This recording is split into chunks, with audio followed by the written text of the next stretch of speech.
தஞ்சாவூர் பெரிய கோயில்.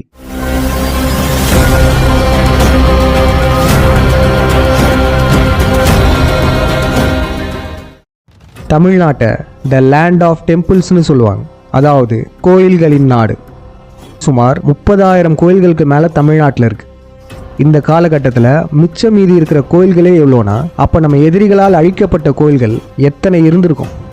நம் எதிரிகள் சும்மாலாம் கோயில்களை அழிக்கல, அதற்கு பின்னாடி மிக முக்கிய காரணம் இருக்கு.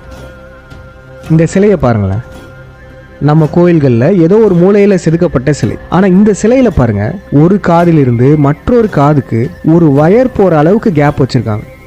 கோயில்களில் இருக்கிற சாதாரண சிலைகளில் கூட இவ்வளவு நுட்பமாக வேலைப்பாடுகள் செஞ்சுருக்காங்கன்னா இது வெறும் பக்தியின் வெளிப்பாடா? தமிழ்நாட்டில் இருக்கிற பெரும்பாலான அனைத்து கோயில்களுமே மன்னர்களால் கட்டப்பட்டது.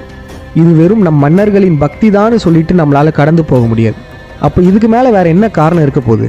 நம்ம சிற்பக்கலைகளையும் கட்டிடக்கலைகள்லையும் தமிழர்கள் சிறந்து விளங்குறோன்றது காட்டுறதுக்காகவே இத்தனை கோயில்கள் கட்டப்பட்டதா? இதுவும் ஒன் ஆஃப் த ரீசன் தான். இதற்கும் மேல் ஒரு முக்கியமான விடயம் இருக்கு.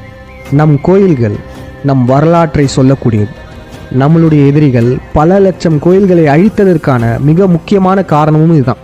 தமிழர்கள் நம்ம யார், நம்ம வரலாறு என்ன, நம் இனம் எப்படிப்பட்ட ஒரு இனம், இவை அனைத்துமே நம் கோயில்களை ஆய்வுகள் செய்யும்போது வெளியே தெரிய வரும். இப்படிப்பட்ட சிறப்பு வாய்ந்த கோயில்கள்லேயே மிக முக்கியமான ஒரு கோயில் இருக்கு. அதுதான் கோயில்களின் சக்கரவர்த்தி என்று சொல்லப்படும் தஞ்சை பெரிய கோயில்.